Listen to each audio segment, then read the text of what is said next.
Bien, cuando estaba encerrado la primera vez, entras a un cuarto,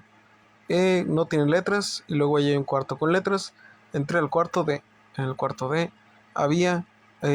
un puesto llamado talachero. El talachero es como una persona que se dedica a limpiar las habitaciones en las cuales los reclusos duermen y pasan cierta parte del día ahí, con bonques, que se les llama, que son unas especies de camas literas donde abajo duerme uno y arriba duerme otro. Entonces durante el día sales a juntas acerca de el programa, y entonces en las juntas la mayoría se van a una sala de juntas, pero a veces se quedan los talacheros a limpiar los baños o empezar a limpiar los cuartos, barrer y trapear el piso, acomodar si algo está desacomodado. Entonces también tienes una hora en la que estás haciendo algún servicio, y durante esa hora los talacheros también están ahí. Entonces sales, entras de tu servicio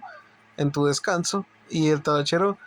se queda en esa zona. A mí me tocó tener ese servicio por ciertos periodos de tiempo, pero la razón por la cual lo explico es porque ahí conocí a un muchacho que le decían el R8. El R8 era una persona flaca y chiquita,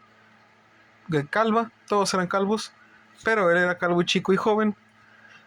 y estaba pasando por momentos difíciles en su vida. Cuando le hacías conversación, rara vez te contestaba algo con sentido. Hablaba contigo, pero hablaba de algunas cosas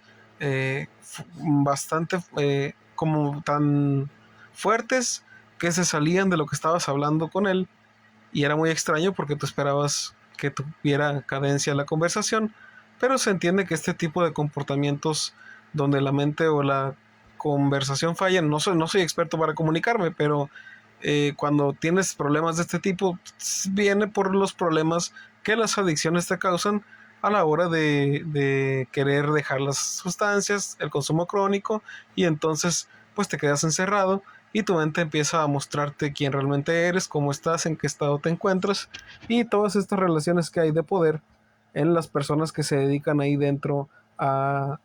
sus servicios. Algunos tienen que ver con el gobierno del lugar, algunos son guardias, otros son encargados, otros cuidan a los internos supuestamente, pero el R8 era un caso especial porque él solamente trapeaba y limpiaba los cuartos, y era una persona que era bastante querida por todo el dormitorio porque hacía su trabajo lo mejor posible y de buena forma. Para ese entonces yo era muy joven todavía, entonces me preguntaba mucho seguido por qué esa persona estaba ahí dentro,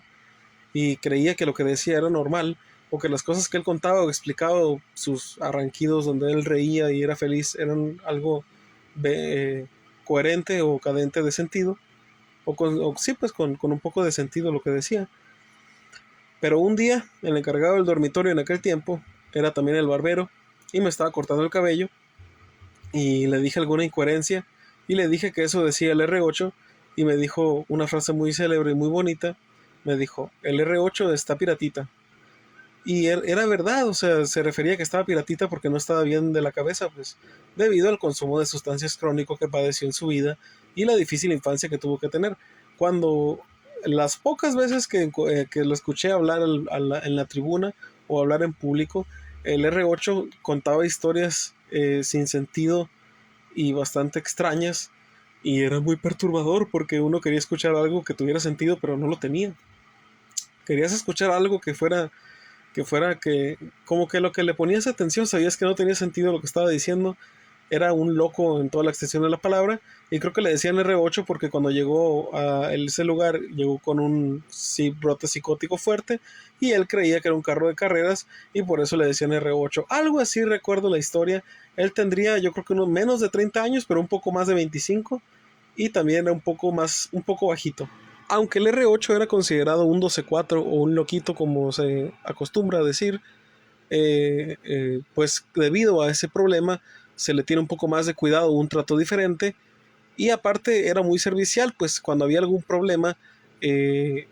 por mucho que estuviera loco, se sabía que si se le preguntaba a él, como que siempre decía la verdad de cierta forma, y a veces querían jugar con eso algunas personas interesadas que querían sacar algún tipo de provecho o algún tipo de robo, como el mini minino.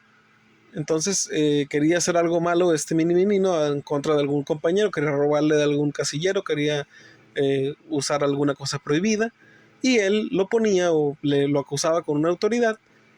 y a veces surtía efecto y a veces no, pero pues como son lugares complicados de alguna u otra forma, tiene repercusiones en el ambiente y en el mundo que te rodea dentro de ahí. Lo poco que conviví con él, aunque decía incoherencias, a veces era pelonero, a veces era un poco serio, a veces era un poco destructivo con su comportamiento, a veces estaba un poco más loco, un poco más incoherente, pero siempre trataba de ser amable o entender que estaba en un lugar complicado, y aunque estuvieras a la fuerza dentro de ahí, pues le ponías una buena actitud a tu servicio, y era un buen compañero, bastante veterano de ahí, el buen R8. El R8, la estrella más grande en la historia de Tijuana, es el Suave, y aquí pura gente del R8, compa. Algunas personas de las que hablo como que me duele por dentro profundizar sobre ellas, pero no en el caso del R8. En el caso del R8 como que algo se me quedó muy grabado. Yo decía, oye, el R8 ya está a punto de que se va a ir, y mucha gente se va, y yo sigo aquí, y mi familia no vale madre, y yo no me voy a ir todavía, y él sí está loco de verdad, y él ya se va a ir, ¿por qué yo no me voy? Una de dos, o el verdadero loco hasta las patas soy yo, o el R8 realmente era un genio que su familia quería mucho.